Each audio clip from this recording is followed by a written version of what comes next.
अब की बार सैनी ने टाली हार। हिट रहा है चुनाव से पहले बीजेपी का सीएम बदलने का फार्मूला। बीजेपी हरियाणा में रिकॉर्ड बनाने जा रही है। पार्टी लगातार तीसरी बार सरकार बनाती दिख रही है। ऐसे में जानते हैं कि चुनाव से पहले मुख्यमंत्री बदलने का फार्मूला, बीजेपी का फार्मूला कितना हिट रहा। नमस्कार, आप देख रहे हैं न्यूज कॉल 24। देश दुनिया की हर छोटी बड़ी खबर सीधे आपके स्क्रीन पर। हर दिन नए विषय, नए मुद्दों पर चर्चा। यहाँ हम आपको हर खबर के पीछे असली मायने क्या है बताने का प्रयास करते हैं। न्यूज कॉल 24 परिवार का हिस्सा बने, साथ ही वीडियो को हाइप देकर चैनल को सपोर्ट करें। बात समझनी है तो पूरी सुननी होगी। न्यूज कॉल 24 के खास प्रोग्राम सियासत 360 में आपका स्वागत है। मैं हूं आपके साथ सुशील गिरीश। वीडियो में आखिरी तक बने रहिए। आइए बढ़ते हैं खबरों की तरफ। हरियाणा में बीजेपी हैट्रिक लगाने जा रही है। ये अपने आप में रिकॉर्ड है, क्योंकि हरियाणा में कभी भी कोई पार्टी लगातार तीसरी बार चुनाव नहीं जीती है। इतना ही नहीं, हरियाणा के इतिहास में बीजेपी का ये अब तक का सबसे बेहतरीन परफॉर्मेंस भी है। बीजेपी इससे पहले कभी भी 50 के आंकड़ों को छू नहीं सकी है। हरियाणा में बीजेपी की हैट्रिक की एक वजह मुख्यमंत्री बदलने का फॉर्मूला भी माना जा रहा है। इसी साल मार्च में बीजेपी ने मनोहर लाल खट्टर को हटाकर नायाब सिंह सैनी को मुख्यमंत्री बनाया था। मनोहर लाल खट्टर जहां पंजाबी थे, वहीं नायाब सैनी ओबीसी समुदाय से आते हैं। खट्टर को हटाकर सैनी को मुख्यमंत्री बनाने बीजेपी के लिए फायदे का सौदा रहा है, क्योंकि एग्जिट पोल तक हरियाणा में बीजेपी की विदाई और कांग्रेस की वापसी का अनुमान लगा रहे थे। लेकिन जो नतीजे सामने आए हैं, उससे तस्वीर लगभग साफ है कि बीजेपी 2014 और 2019 से भी बड़ी जीत हासिल करने जा रही है। सैनी को सीएम बनाने का दांव हो गया पास। हरियाणा की सियासत में जाट काफी अहम फैक्टर माने जाते हैं। किसान आंदोलन और फिर पहलवानों के आंदोलन की वजह से जाट वोटर्स बीजेपी से नाराज माने जा रहे थे। इसके अलावा ऐसा भी माना जा रहा था कि भूपेंद्र सिंह हुड्डा के बूते कांग्रेस को ज्यादा वोट मिलने की उम्मीद थी।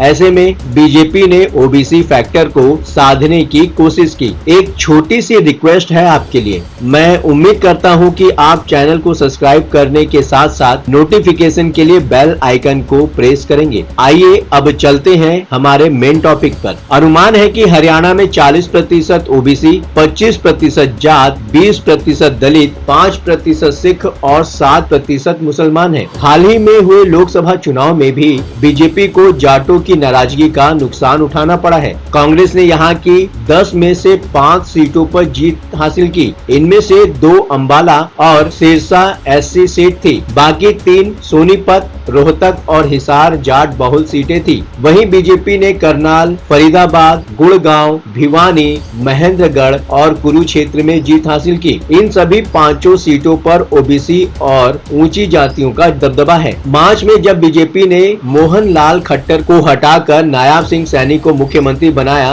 तब इसे चुनावी दांव ही माना गया था, क्योंकि बीजेपी कई राज्यों में चुनाव से पहले मुख्यमंत्री बदल चुकी थी। इस चुनाव में बीजेपी ने सैनी के चेहरे पर ही चुनाव लड़ने का फैसला लिया। माना जा रहा है कि सैनी के कारण बीजेपी ने न सिर्फ एंटी इनकम्बेंसी को कम किया, बल्कि ओबीसी वोटों को भी साध लिया। 2021 के बाद से बीजेपी ने कई राज्यों में चुनाव से पहले मुख्यमंत्री बदले हैं। ऐसा करके बीजेपी ने एंटी इनकम्बेंसी को दूर किया है। हरियाणा 5वां राज्य था जहां बीजेपी ने चुनाव से पहले मुख्यमंत्री का चेहरा बदला और इसे इसका फायदा मिलते हुए दिख रहा है। इससे पहले बीजेपी ने जिन भी राज्यों में मुख्यमंत्री बदला, उनमें से सिर्फ कर्नाटक को छोड़कर बाकी सभी राज्यों में फॉर्मूला हिट रहा। बीजेपी ने गुजरात में विधानसभा चुनाव से पहले 2 बार मुख्यमंत्री चेहरा बदला और दोनों ही बार उसे फायदा मिला। 2017 के चुनाव से पहले बीजेपी ने आनंदीबेन पटेल को हटाकर विजय रूपानी को सीएम बनाया। 2017 में चुनाव में बीजेपी ने 182 में से 99 सीटें जीती। इसके बाद 2022 के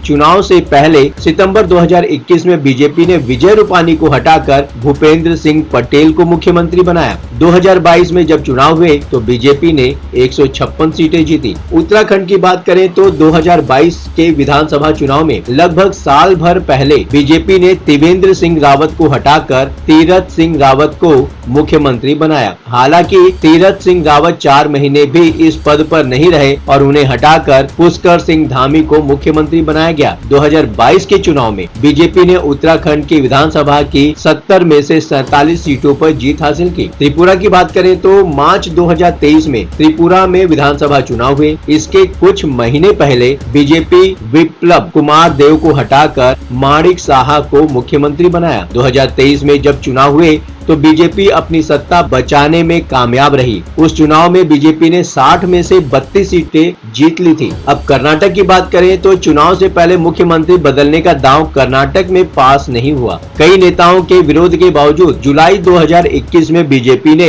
BS येदियुरप्पा को हटाकर बसवराज बोम्मई को मुख्यमंत्री बनाया। इस बदलाव का फायदा बीजेपी को नहीं मिला और पार्टी 2023 के चुनाव में हार गई। 2023 के विधानसभा चुनाव में बीजेपी 224 में से महज 66 सीटें ही जीत सकी। उस चुनाव में कांग्रेस ने 135 सीटें जीती थी। हरियाणा में तो रिकॉर्ड बन गया है। हरियाणा के चुनावी इतिहास में आज तक किसी भी राजनीतिक पार्टी ने लगातार तीसरी बार सत्ता में वह वापस नहीं लौटी है। अब बीजेपी ये रिकॉर्ड बनाने जा रही है। बीजेपी लगातार तीसरी बार हरियाणा में सरकार बनाने जा रही है। बातों ही बातों में मुद्दे की बात हो जाती है। अब आपकी बात नहीं रहेगी अनसुनी। आपकी सलाह, आपकी सोच और आपकी राय हमारे लिए मायने रखती है। कमेंट करके अपनी प्रतिक्रिया अवश्य दें। अभी तक आपने इस चैनल को सब्सक्राइब नहीं किया है तो देर किस बात की, चैनल को अभी सब्सक्राइब करें। नोटिफिकेशन में जाकर बेल का आइकन दबाना बिल्कुल भी ना भूलें। आज के लिए बस इतना ही। लगातार खबरों के लिए बने रहिए न्यूज़ कॉल 24 के साथ।